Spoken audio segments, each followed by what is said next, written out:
One of the big issues in this whole objection January 6th issue was, what is the function of the vice president who's acting as the president of the Senate? What is his function in the counting of the electoral votes? Does he have some active role? Is he merely reading them? What does the Senate do? What does the House do?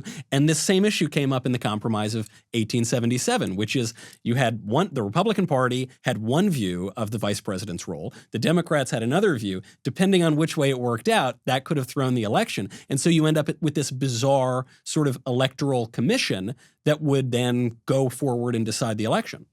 That's right. And as I was looking at that, what initially struck me was just the weirdness of 5 House members, 5 senators, 5 Supreme Court justices. I was like, well, gosh, that's an odd historical creature.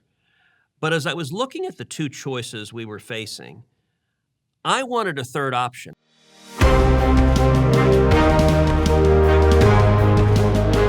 Welcome back to Verdict with Ted Cruz. I have missed all of you. Thank you so much to everyone who's been writing in asking, where is Verdict? We are back. It's been kind of hectic. Initially, it was just because of Christmas. Then it's because of children popping out everywhere, mostly in my family, Senator. I don't think there are any new kids going on by you. And of course, the madness that we've seen in Washington, D.C., which frankly resembles Baghdad these days. All of the lockdowns, all of the heightened tensions. Senator, it's good to see you again. Let me say to all our viewers, it's good to be back with you. In addition to everything Michael listed that has happened, we also had Christmas, we had New Year's. I turned 50 years old. And, that's right. And you, Michael, became a father. Simon John Knowles, your son, came into the world. And so that is highly consequential. Let me say congratulations. And let me start, but before we dive into constitutional law and what's happening in the country, let me just ask you, how is it being a dad? It is so great. I appreciate your mentioning it. Some people don't know that actually we had been keeping the pregnancy kind of quiet, and 2 of the first people to know about it were you, Senator, and John Voight, because we were filming that earlier episode of Verdict, and I think it was John said, "Michael, lad, are you a father yet? I forget. Are you a father?" And I said, "Funny you should ask. Kind of funny that it's going to be you 2 guys who find out first, but yes, as of a few weeks ago, I am going to be a father. It's wonderful, and I have to tell you, we're in a really awful political moment right now, and a lot of the predictions that we have made on this show have sadly come true, and they're coming true in real time. And I'm not despondent about it because I've got this little bundle of joy, and I didn't expect to have such an emotional reaction to it. I thought it would be all intellectual, and then I'd go back to writing or podcasting. It's just wonderful. It's tremendous, and so it's really great. And thank you for the congratulations and mentioning it. Well, it is terrifying and all-consuming. I still remember when we brought both our girls home from the hospital. The absolute fear. These things don't come with instruction manuals. And I remember Heidi and I... How do I keep it alive? Heidi and I looked at the doctors and nurses and said, well, who in their right mind would give us a living human being to take care of? We don't know what we're doing. And yet somehow you manage. And the desperation when your infant child is crying and won't stop crying, you will do anything to soothe this child. And so... I actually found with Caroline late at night, 2, 3 in the morning when she was crying, that rocking her, and I would put on, I had a CD of Pavarotti opera. Oh. And it, for whatever reason, it calmed her down. So you may want to try some, I have a feeling there may be some opera in the Knowles household. There certainly will be. I'll be singing Nessun Dorma because it's true, because in Italian that means nobody sleeps, and that's what's been happening. You know, I was worried that I might fall asleep at my desk today since it's sort of the first days back, but fortunately, or I guess unfortunately, the news is so unbelievably impressive, intense. Obviously, we have so much to get to today. Let's begin with January 6th. Reading the Electoral College votes at the joint session of Congress, the objection to the Electoral College votes, the riot that ensued afterward. You were there. I was not. What happened? I think it's helpful to take it back, really starting about a week earlier. In the period between Christmas and New Year's, because we were heading up to January 6th. Under federal statute, January 6th was the date where the vice president reads the Electoral College votes before the House and Senate, and where objections can be made from either House members or senators. And coming out of Christmas, a number of House members had made clear they were going to make objections. And it wasn't clear if there were going to be any senators who made an objection. And the reason that matters is there's a statute that was passed, it's called the Electoral Count Act, was passed in 1877, and it lays out under what conditions objections can be made. And for an objection to be made and be debated on and voted on, it has to be made by one House member and one senator. So if there's not a senator, the objection is out of order and you don't have a debate or a vote. If there's one House member and one senator, then you go automatically to 2 hours of debate in your separate chambers and a vote on that objection. And so there were several days where it was unclear if any senators were going to raise an objection. Then Josh Hawley, the senator from Missouri, who's been much of the news lately as well, he announced he was going to object. He was going to object to the electors from Pennsylvania. That changed things because it meant we were definitely going to go and have to vote on that objection. We're going to have 2 hours of debate, and all 100 senators were going to have to vote. And I got to tell you, there was enormous pressure within the Senate, within the Republican conference, for no senator to object. Leadership really didn't want to take this vote. Josh decided he was going to object anyway. I spent several weeks really wrestling with what's the right thing to do here? What is the principled approach that is consistent with the Constitution, that is consistent with federal law, that's consistent with my responsibilities as a senator? And as I looked at it, I thought all of the senators really faced a dilemma in that we had two terrible choices. We were going to have to vote on the objection. If we voted no, if we voted against the objection, that vote would be heard by tens of millions of Americans as saying you don't believe voter fraud is real, you don't believe it's serious, you don't believe it's significant. And that's just not true. That's certainly not true for me. It's not true for many, if not most of the Republicans, that voter fraud has been a real and significant and persistent problem, and it goes right to the heart of the integrity of the election. And so voting no was a really lousy option. But on the other hand, I was not willing to, and I think most of the Republicans in the Senate were not willing to, vote to set aside the results of the election just because the candidate I was supporting hadn't won. I mean, that is not a principled outcome either, to say, well, gosh, my guy didn't win, so throw it out. That was a terrible option. And so as I looked at it, I spent some time really studying the precedents and trying to dig into, well, look, this is not the first presidential election we've had in this country. It's not the first election that was close. What has happened in past elections? There have been objections raised over and over and over again. And in looking through the historical precedents, I focused in particular on one, which was the presidential election of 1876. 1876 was a very contentious election between Rutherford B. Hayes, the Republican, and Samuel Tilden, the Democrat. And it was very close. And that election, likewise, there were serious allegations of voter fraud in three different states, in Florida, in Louisiana, and in South Carolina.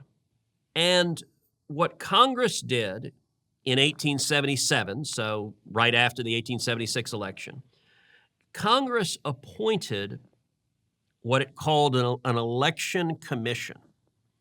And this was a strange creature. It was a commission that consisted of 5 House members, 5 senators, and 5 Supreme Court justices, which is really a curious, I mean, it's like a winged unicorn or something. It's something that for which I don't know of any other parallel in U.S. history for an entity that is a hybrid entity like that. Well, that's what Congress did. And there's an important precedent set here too, which is one of the big issues in this whole objection January 6th issue was what is the function of the vice president who's acting as the president of the Senate? What is his function in the counting of the electoral votes? Does he have some active role? Is he merely reading them? What does the Senate do? What does the House do? And this same issue came up in the Compromise of 1877, which is the Republican Party had one view of the vice president's role. The Democrats had another view. Depending on which way it worked out, that could have thrown the election.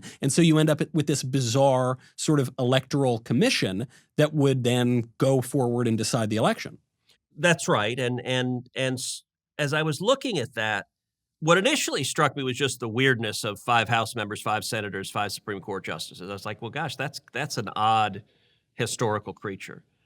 But as I was looking at the 2 choices we were facing, I wanted a third option. I didn't like either one of the options.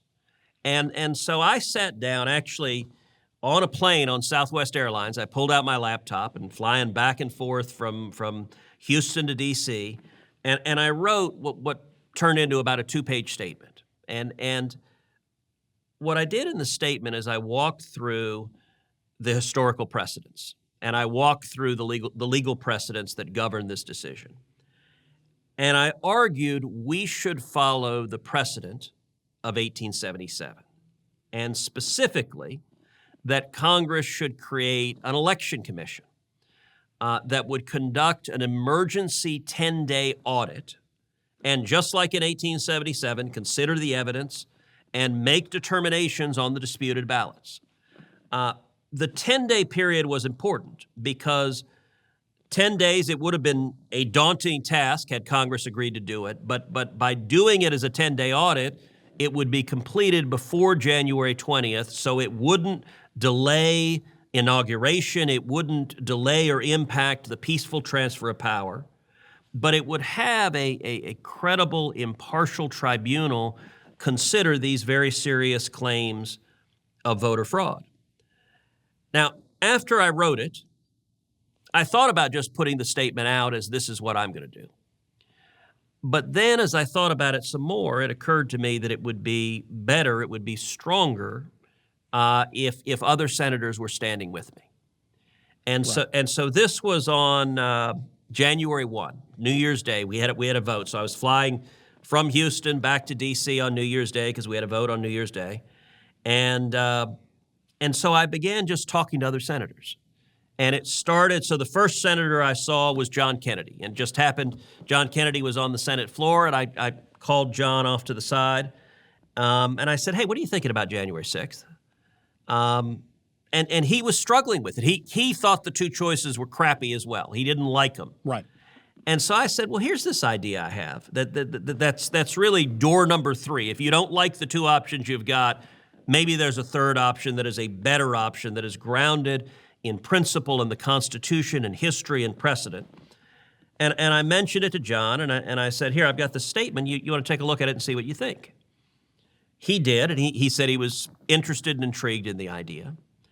And what I proceeded to do over the next 24 hours is I talked to probably 15 senators.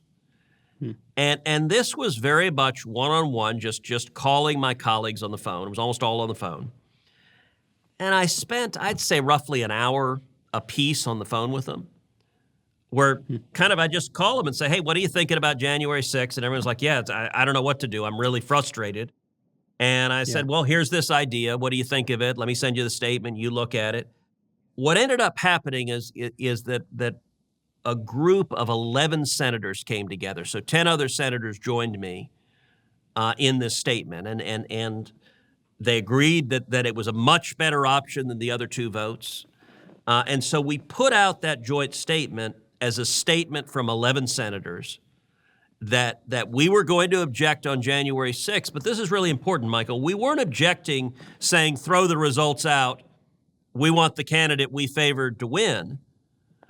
Instead, we were using the objection to press for an election commission to be a fair, impartial tribunal to actually consider the facts and the evidence and the claims of voter fraud, which I think would have been a much better path to go down than the one we went down. Well, because, we talked on this show there have been a whole range of theories about the election, and some are a little more outlandish than others, and some are right in front of your nose. I mean, what happened, for instance, in Pennsylvania, where the election officials violated the state constitution.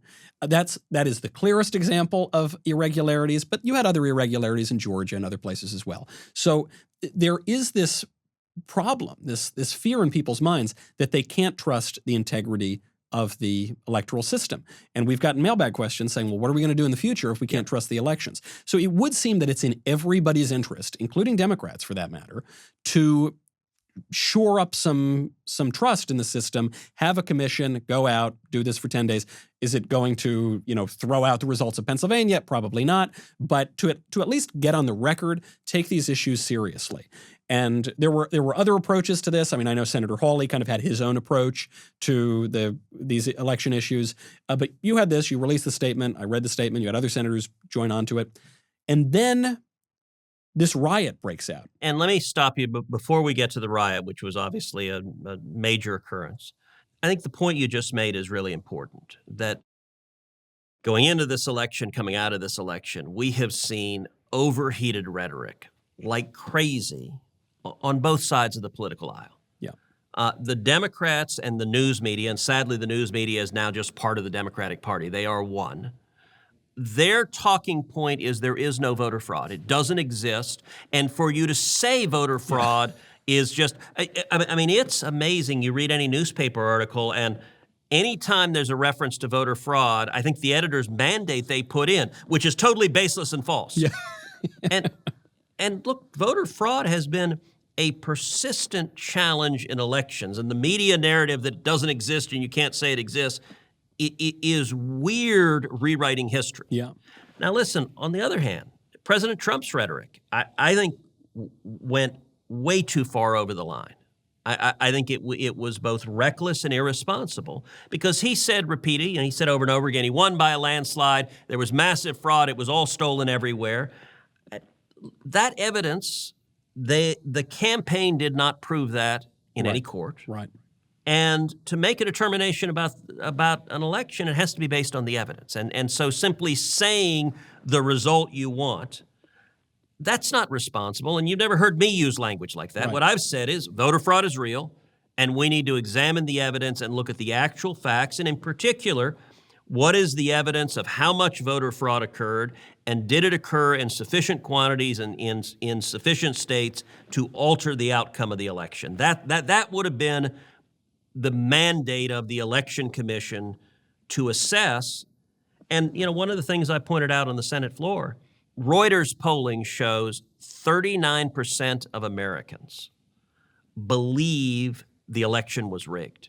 That's a terrifying statistic. And I tried to make the case to Democrats. I said, look, you should want this commission because that's not good for our nation. It's not good for our country to go forward with nearly half of the country believing that our democracy is fraudulent. We need to reestablish faith and trust in the democracy. And I think having a process to consider the evidence and the facts would have helped in that regard. Well, I think these distinctions are so important because they've all been blurred, certainly by the media, but even just in the chaos, they've been blurred. But it is a different thing. On the one hand, you've got some people who are saying this election was completely stolen. Trump definitely got more votes than Biden, and I know this with 100% certainty. Even though we don't know that with 100% certainty, but there's another argument that you can make, which is Democratic election officials took away safeguards that protect election integrity. And in some places, they did this brazenly in violation of the law. Yeah. And therefore, people have questions about the election. Those are different statements. I understand how they relate to one another, but it does seem important to get this on the record and hash it out. I think that's exactly right. All right, so let's go back to January 6th. So the way this works, all the senators gather on the floor of the Senate. And then we walk over to the House together. We walk over in a procession across the Capitol to come to the House floor. And with COVID, we're kind of spread out. Normally, everyone's on the House floor, all the House members and senators. With COVID protocols, they had people really spread out, so there were House members up in the gallery where they wouldn't normally be. And what happens, the vice president goes through and opens the envelopes of the votes from the electors in alphabetical order. and reads them and asks if there's any objection. And so the group of 11 that had come together, I spent a lot of time between January 1 and January 6th talking to that group of 11 and trying to keep the coalition together, asking folks, all right, what's the right path here? What we agreed to do was object on the first of the contested states. And so that was Arizona, just it's alphabetical. So Arizona, of the states where there were significant claims of voter fraud, Arizona was the first of those. And so we said, all right, we're going to object on Arizona and use that as a vehicle to debate and lay out why we should appoint an election commission.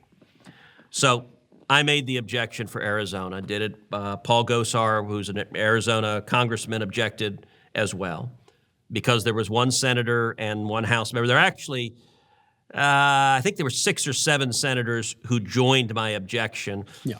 I think all 11 intended to, but not everyone actually physically got to sign the thing. So some of it is actually just mechanically, like there's an objection that you have to sign. And it was kind of funny, like we couldn't find the paper for a little while. So there were senators like, hey, I want to sign the objection. And it's like, oh, well, the House members have got it. We got to go find it. And so 6 or so other senators joined my objection. We go back to the Senate for 2 hours of debate. And it is alternating back and forth, Democrat, Republican. And so I get up and lay out and you're only allowed 5 minutes. So I have 5 minutes to lay out what it is I'm seeking, which importantly, because the media refuses to acknowledge this, was not to set aside the results of the election, but was to have the election commission appointed. I present those remarks. We go back and forth. James Lankford, Republican senator from Oklahoma, who was one of the 11, part of the group that had put out the joint statement. James was standing, speaking. And while he was speaking, we notice a commotion. And some Secret Service agents come in. And they pull the vice president out of the presiding chair, which was really odd. And we're all kind of looking around going, what's going on? And James is still speaking. And so they grabbed Chuck Grassley, who's the president pro tem, who's the most senior senator in the majority party.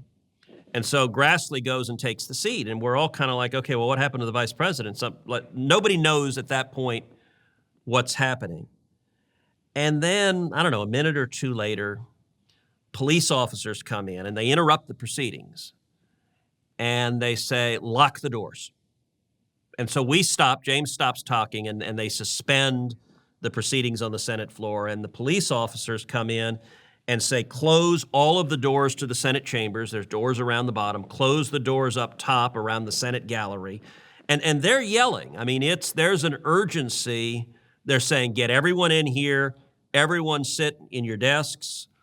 They're bringing the reporters who are in the hallways. They're rushing them into the gallery. There were a number of staff members who were back in the back areas. They rush them all onto the Senate floor, and they kind of cluster in the back of the Senate floor. And the police officers lock all the doors and physically stand guard. And you know, everyone's pulling out their phones and, you know, trying to, what the heck's going on? And we're kind of hearing snippets. And we hear, okay, there's a riot. There's an attack on the Capitol. But it's very much fog of war. No one's really sure exactly what's happening. We're there, I think probably about 20 minutes, it felt like, on the Senate floor. They're telling everyone stay there. And then the Capitol Police made the determination, I guess the rioters were starting to get close to the Senate floor. And they determined that was no longer a secure location. And so they gave an evacuation order. They said, everyone get out.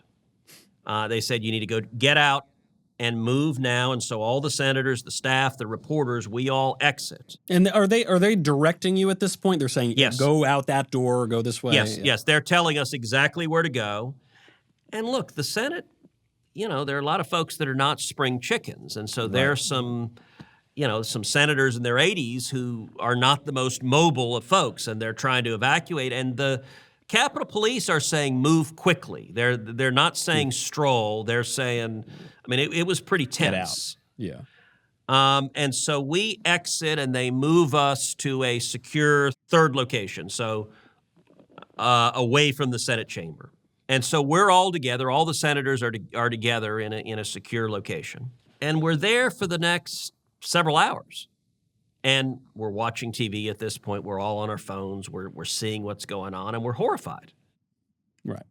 As we see terrorists assaulting police officers, tragically murdering a police officer.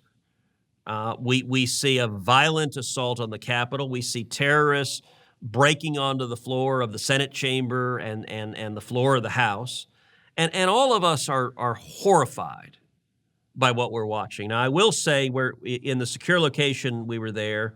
Someone had put on CNN, and so you could see Jake Tapper on CNN referring to everyone who had objected as the Sedition Caucus. Right.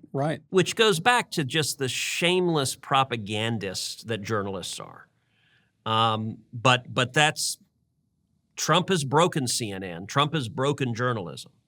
We're all watching. We're all obviously deeply concerned.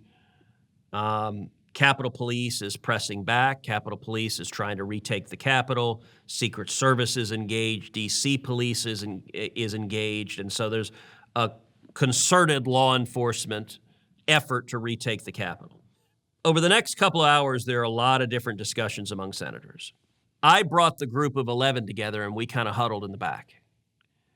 And I just asked everyone, okay, what should we do now? This was obviously, no one anticipated a terrorist attack on the United States Capitol. What should we do? And there was some disagreement in the group. And I kind of, anytime you get a group of 11 senators, you just let everyone talk because they're going to anyway. You're not going to stop them. Right. Maybe at the same time. But, I was trying to say, all right, what do you think? What do you think? My view is I said, listen, I think we need to continue what we're doing. Yeah. And I do not believe that we should let a violent mob of terrorists intimidate the United States Senate. Right. We should follow through what we're fighting for, election integrity, an independent election commission to protect the integrity of our election. That is a good and principled and right outcome.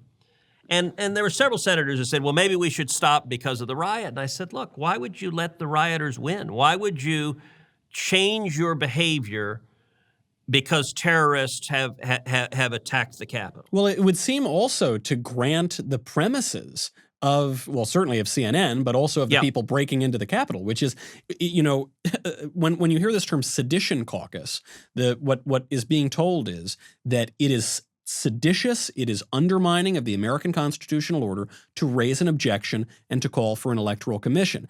And I think you've explained it very well. There is not only precedent for this, but the argument, whether or not people want to say it's wise to do this or it's unwise or I support this or I don't support this, surely it is the case that shoring up support for our electoral system and shoring up trust in that system is the opposite of sedition. It is attempting to restore some faith in the American constitutional order. Whatever you think about it practically, you have to at least say that. If you then, after the riot, say, okay, well, now I'm going to pull my objections, isn't that granting the premise that the whole thing was seditious in the first place?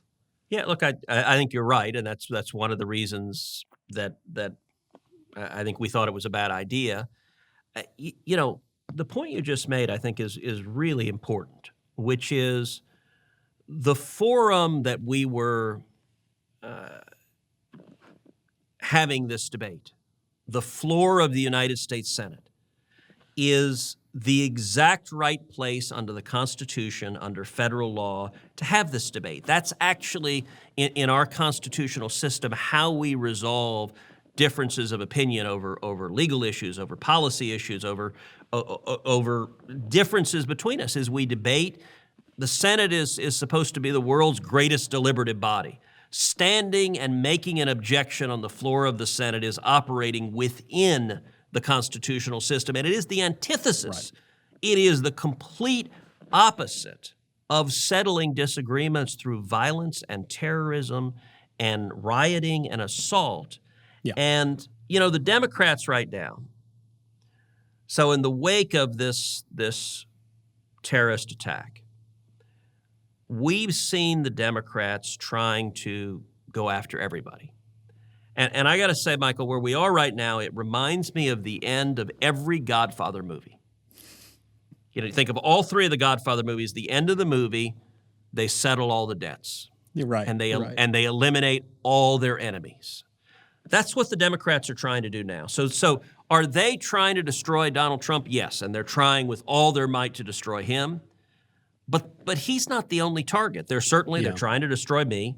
They're trying to destroy every conservative. They're trying to destroy every Republican. And they're really trying to say that the 75 million Americans who voted for Donald Trump are all bigoted, racist, hateful, seditious, insurrectionist terrorists. Yeah. I mean, they are trying to, you know, Rahm Emanuel famously said, "You never let a good crisis go to waste." Right. And we're seeing both the Democrats and the media trying to operationalize that and trying to use this attack as an excuse to go after everyone. You know, one of the most amazing hypocrisies, we don't have to go very far back in history to find violent riots occurring with the active encouragement and celebration of Democratic politicians. Not just, by the way, Senator, not just the active encouragement and celebration, which you saw from people like Maxine Waters, which you saw from people like Hillary Clinton, which you saw from media figures like Chris Cuomo, who said protests don't need to be peaceful. But they also would provide material support. So the vice president, Kamala Harris, posted a fundraising link to bail out the violent rioters in Minnesota. Now, all of a sudden, I know that I'm not supposed to mention that sort of context. It's called whataboutism or some nonsense. I'm pleased to see Democrats are condemning political violence now. Where were you when you were providing material support for violent riots across the country? Michael, that is exactly right. And listeners of Verdict will remember that we have spent the past year talking at great length about Antifa, about BLM riots, about police officers murdered by Antifa and BLM terrorists, about stores being looted and burned to the ground, about police cars being firebombed, and condemning unequivocally violence is always, always, always wrong, and it doesn't matter if it's left wing or right wing or no wings at all. And there's a consistency in what you've said and I've said, which is that every American has a right to peaceful protest. You have a right to speak. You have a right to stand out in the street and say whatever your views are, whether they're right or idiotic. The First Amendment protects your right to speak, but nobody has a right to commit acts of violence. Yeah. And I've been unequivocal condemning violence. All of the Democrats calling for my head right now spent an entire year apologizing for celebrating violent terrorists and rioters burning American cities because they happen to agree with their politics. And as you noted, we're saying, and let's bail the criminals out afterwards. I think we ought to be consistent and say violence and terrorism is wrong, period, the end, and anyone who's attacked the Capitol ought to be fully prosecuted, and they ought to go to jail for a long, long time. Yeah, I think that's fair. And I actually am pleased to see that some of the less right-wing Republicans are not really falling for this trick that I think the media are pulling here and the Democrats are pulling. But I repeat myself, your colleague, Senator Mitt Romney, who is not the most right-wing member of the Republican caucus, he came out and said you were raising perfectly legitimate questions and objections. So I was pleased to see that. But I think the point you're making here on the end of The Godfather, everyone's settling scores, I think it's really important, and it gets to something even sort of beyond January 6th that we've been talking about for a couple of months on this show, which is Joe Biden might talk like a moderate, but the Democrats are going to go for broke here. They now have a unified government. We're now, what is it, the third day of the Biden administration, I suppose, that we're recording this. And we have not seen meek, mild, unifying Joe Biden. We are seeing the Democrats putting their pedal to the floor of the car. No, I think that's right. we had the inauguration on January 20th, and I was there at the inauguration. It's the third inauguration I've been to now as a senator. I was at Obama's second inauguration. I was at Trump's inauguration, and now Biden's inauguration. And I was sitting up there on the platform, and I actually thought Biden gave a good speech. I am glad that he made it a very explicit call for unity. I think that's beneficial. I don't think his party's interested in listening to him. I don't think they're interested in unity. They don't want to heal. They want everybody dead. I mean, to make another movie reference, it's like, Al Capone at Untouchables saying, him, I want dead. Him, dead. Want his family, yeah. And we also saw, even though Biden's rhetoric, and look, the inaugural speech had some partisan jabs that were pretty nasty. Yeah. But it had some important appeals to let's come together, which I was glad to hear him say. That was combined with, though, he then returned to the Oval Office and signed a stack of executive orders that were anything but uniting, anything but moderate. They were radical. They were extreme. He shut down the Keystone Pipeline, destroyed 11,000 jobs, 8,000 union jobs. Boom, with a stroke of a pen, gone. Ordered that construction of the border wall be halted immediately. Ordered executive amnesty and came out with a radical immigration plan, which of course the Democrats are supporting, to grant citizenship to tens of millions of people here illegally. The unifying theme behind all of these is they're just hammering American workers. That the working men and women, that first day in office, Joe Biden and his pen were just destroying jobs. And that's not a moderate, it's not a unifying agenda. It is instead the wish list of the far left. And you and I have talked about for a year that I think that's where the Democratic Party is they're captive to the far left. The first wave of executive orders certainly seem to suggest that. Something that I found even more troubling than the Keystone Pipeline or these other kind of economic issues where you kind of knew Joe Biden was going to go there sooner probably rather than later. But on day one, he didn't just get rid of 11,000 jobs with the stroke of a pen. He seemed to get rid of the women's bathrooms. He seemed to get rid of women's sports. Now, I'm sure this will be litigated, for years to come. But he signed an executive order saying that boys have the right to go into the girls' room and boys have the right to play in girls' sports. We know that the left is there, but you would imagine that any kind of moderate Democrat would either put that issue to the side or push it well off into the future.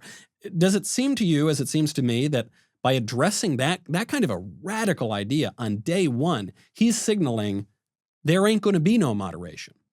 I think that's right. I think they've told the radicals, you get your wish list. And their view, by the way, is what you just said is no longer acceptable. You will be silenced. You will be canceled. Yeah. You will be censored.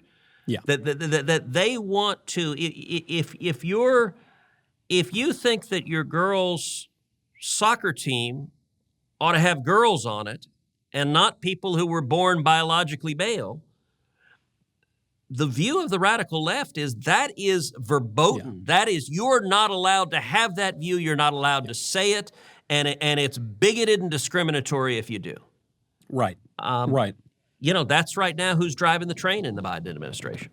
I want to dig in. I mean, the executive orders were scary. They were hypocritical. There was one where Joe Biden signs a mask mandate for federal lands, and then he immediately goes and doesn't wear a mask on federal lands because there's one set of rules for thee and one set of rules for me if you're in that sort of liberal elite.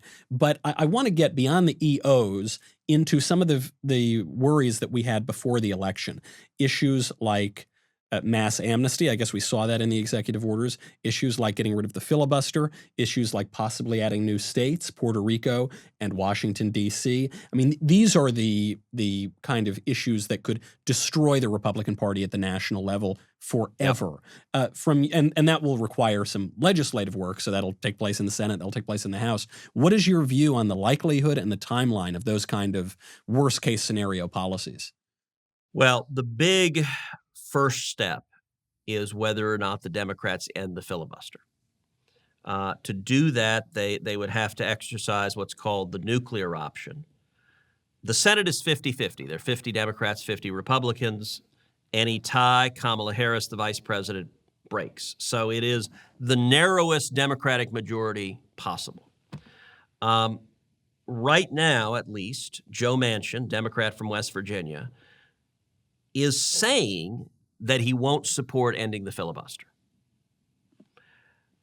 A huge step one question is, does Joe actually hold that position? Right. As we've talked about on Verdict before, I'm skeptical that he will. I think when Chuck Schumer puts the thumb screws to him, and with Schumer, I'm not sure thumb screws are figurative. They may actually be literal thumb screws. I'm not sure Manchin's going to hold the line, but it's a dramatically different world if he does, because the most radical policy ideas from the left, if they end the filibuster, they can get them done. If they don't end the filibuster, the most radical legislative ideas, at least, aren't going anywhere. So, for example, making D.C. a state. If they end the filibuster, they'll have the votes to make D.C. a state. If they don't, they won't, because Republicans are not going to go along with that. Packing the U.S. Supreme Court. Yep. If they end the filibuster, I believe they'll pack the court, that they'll add 4 new justices to the court. If miraculously they don't end the filibuster, they won't have the votes. Republicans won't go along with that. If they don't end the filibuster, we're still going to see really, really bad policy over the next 2 years. We're going to see horrible executive policy, regulatory policy that they can do just within the executive branch. Right. We will see, I believe, a horrible tax bill. Yeah. They're going to raise taxes on everybody. It's going to be massive. It is going to be driven by the socialist left. And even with the filibuster, if you remember the way Republicans cut taxes in 2017, there's a procedural vehicle called budget reconciliation, which you can pass a tax bill using reconciliation, and it can't be filibustered. So with 51 Democrats, they can pass a massive tax increase. I think that's going to happen. I'm going to fight against it, but it's going to happen. Immigration, I'm very, very worried. They're going to do terrible things on the executive side, but they're going to push immigration legislation. If we keep the filibuster, immigration is the one area where they could get 10 Republicans to join with them. With the Gang of Eight in 2013, which I fought tooth and nail against, and we stopped, they got, I think it was 68 senators voted for the Gang of Eight. Right. So there are definitely some members of the Republican conference who are willing to go along with some terrible immigration policy. I hope that doesn't happen. I expect that to be a vigorous legislative battle, and I am all in stopping a massive amnesty plan that is contrary to the rule of law and grotesquely unfair to American workers. The ancillary question to all of this is, do they have 50 votes to end the filibuster? And the only Democrat who has said anything suggesting he might not is Manchin. So it literally, if you want to pray for something tonight, pray for spinal fortitude in Joe Manchin and for him being quick enough to avoid Schumer's thumbscrews. Well, there is one thing that I think could hopefully derail some of this awful legislation, and it's funny that this would be the thing to do it. But Senator, it feels like Groundhog Day on this podcast. This time last year, we launched the show. We launched it during impeachment.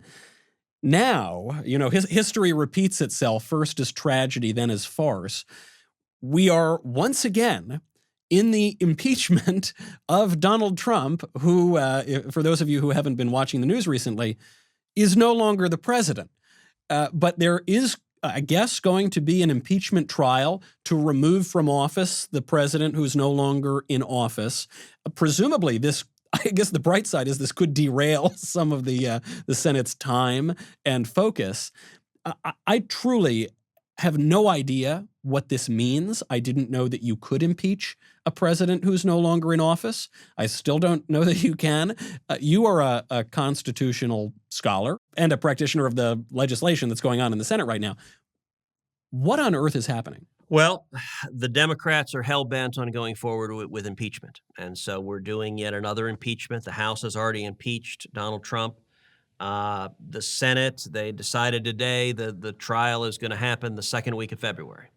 So there's going to be a couple of weeks for each side to get in their legal briefs, and then the trial will commence the second week of February. I think it's a mistake. I think it is petty. I think it's vindictive.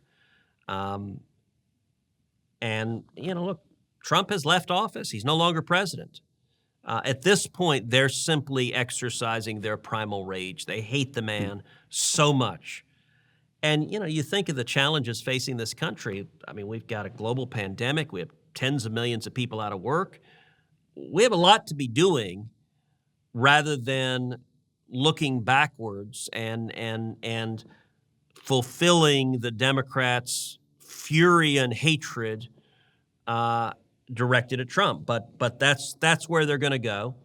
I don't believe he's going to be convicted.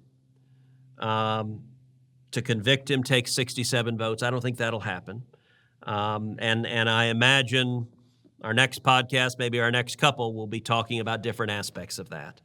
Yeah. But I think this is the Democrats with a giant middle finger, not just to Trump, but to everyone who voted for him. They're saying screw you to everyone on the other side.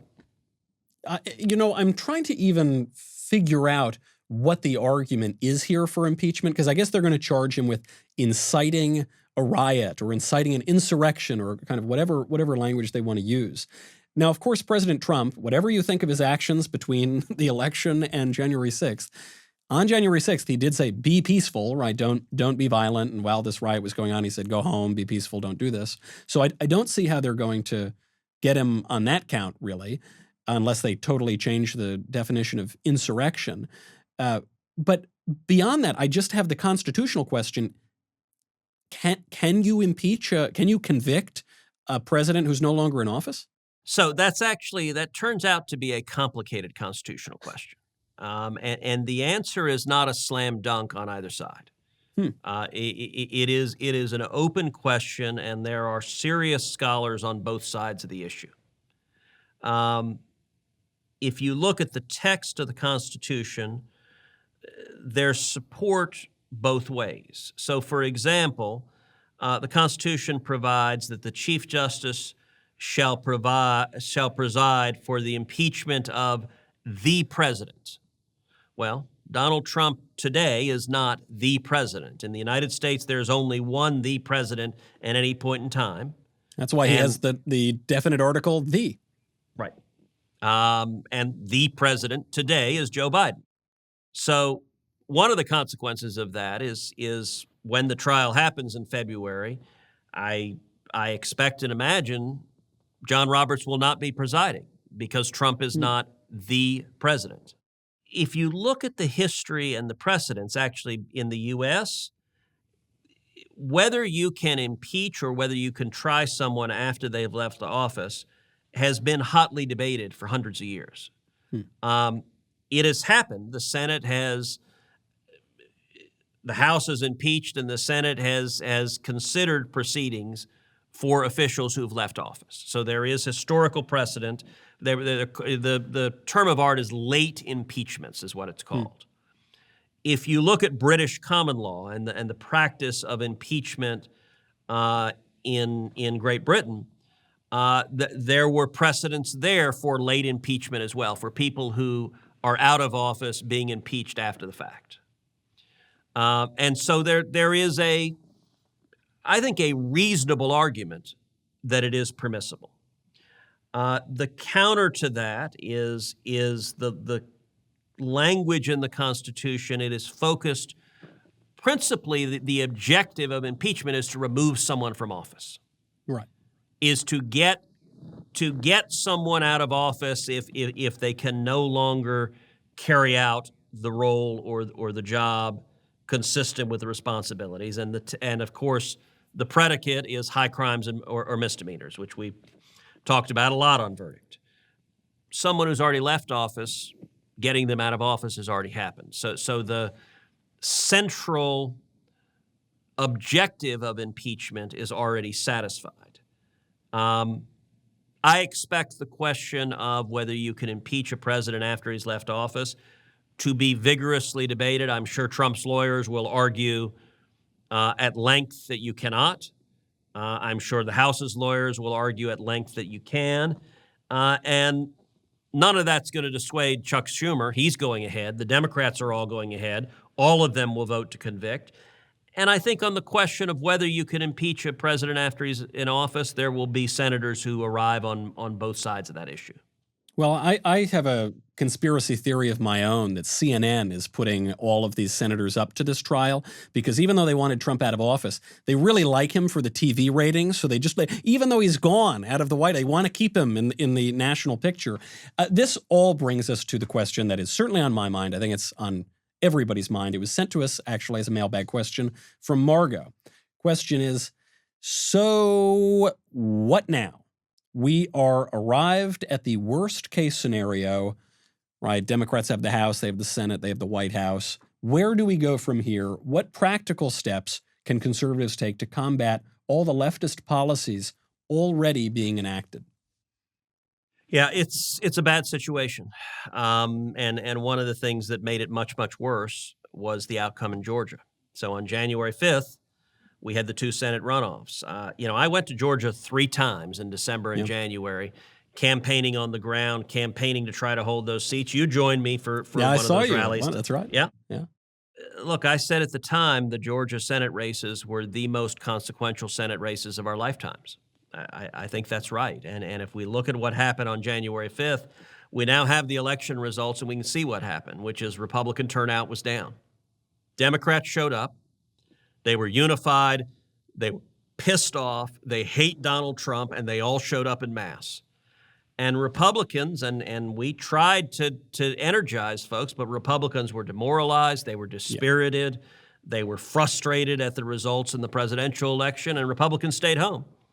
And, if one side shows up and the other side stays home, it kind of reminds me of, John Madden, his sports analysis, where Madden will say things like, if one team scores more points than the other team, they're going to win the game. It's true. Show me the flaw. With that same John Madden insight, if one side's voters show up and the other side's voters stay home, right, they're going to win the election. And so we're going to have 2 very difficult years. What now is we keep fighting for principles that are right and true and just. It means that we spend the next 2 years trying to stop policies that will hurt our country, try to stop policies that will destroy individual liberty, try to stop policies that will destroy the Constitution and Bill of Rights. We're seeing, for 4 years, the media wanted it to be all about personality. Do you like Donald Trump or not? Yeah. Do you like his tweets or not? It was a reality TV completely devoid from policy or substance or anything concerning our lives. Now, with the radicals in charge, we're going to see their bad policy. That is an opportunity to make the case to millions of Americans, to young people and Hispanics and African Americans and suburban moms, that these policies of the socialist left are really, really harmful. And I think we need to use these 2 years to make that case. And then we got to win in 22 and we got to win in 24. We got elections coming up. We got to make it through these 2 years. And one thing to draw some good news from, some solace, is politics historically tends to be a pendulum. Swings one way and then it swings the other. And what causes it to swing the other is the party in power, particularly if they get unified power as the Democrats have. They almost invariably overreach. They go too far, they go too extreme, and the American people don't like it, they swing back the other way. I think that's what the Democrats are going to do now. That suggests that 2022 should be a very good election and 2024 should be a very good election. Now, could Republicans screw it up? Yes. And the easiest way for us to screw it up is have a civil war within the Republican Party where Republicans spend the next 4 years trying to kill each other instead of trying to unify and win the elections. I hope that doesn't happen. I'm going to try to do everything I can to prevent it from happening, but that is a risk. But the Democrats overreaching is a factor that should set up a very good election in 22 and a very good election in 24.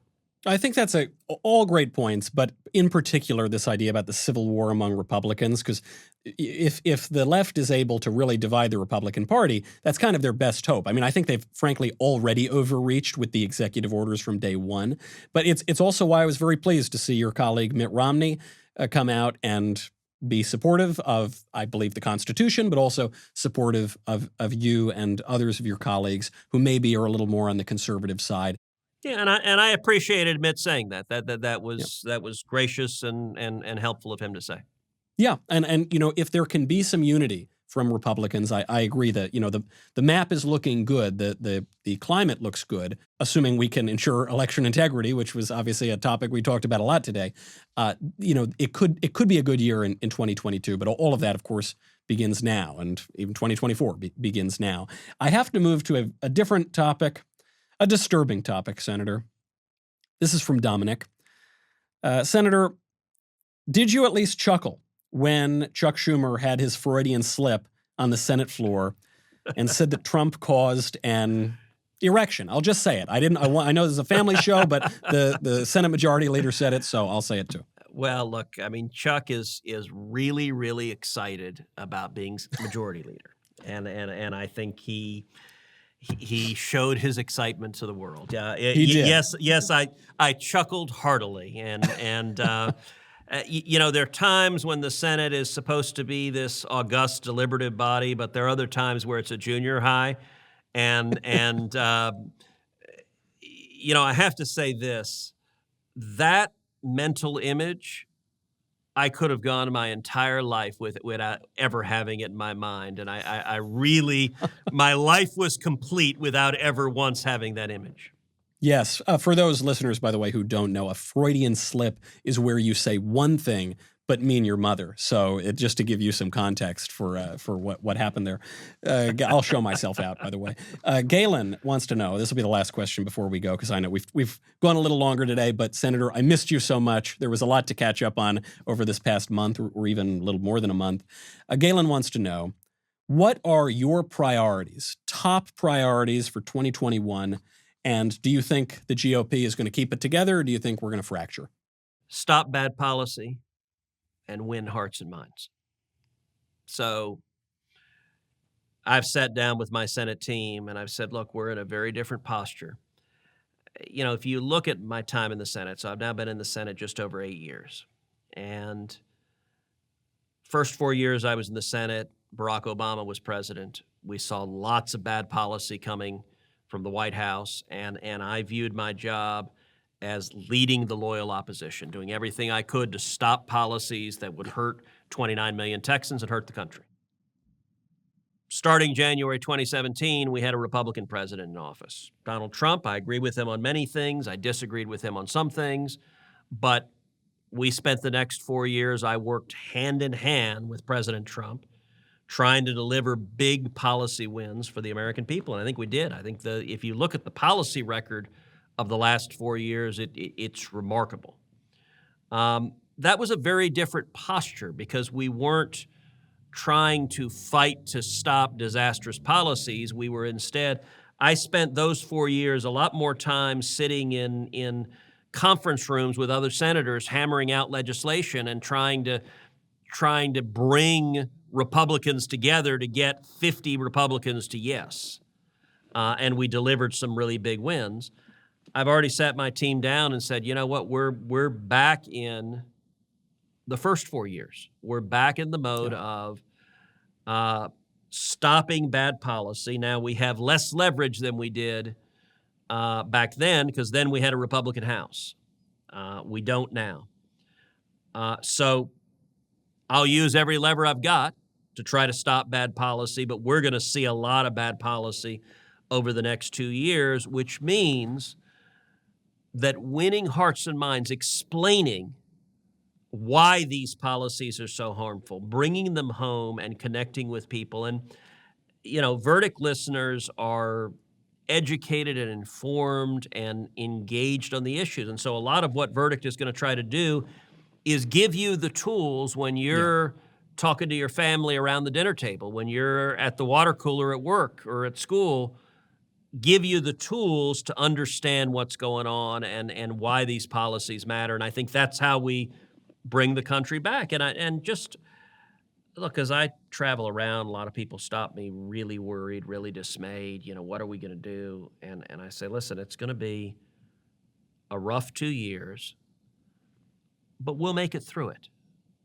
America is strong and resilient. Our country is strong enough to make it through this, and it's going to take each of us fighting to make sure that happens. It will, and it will take everyone listening to the show. We really appreciate it. If you wouldn't mind leaving us a 5-star review, it'd be very helpful.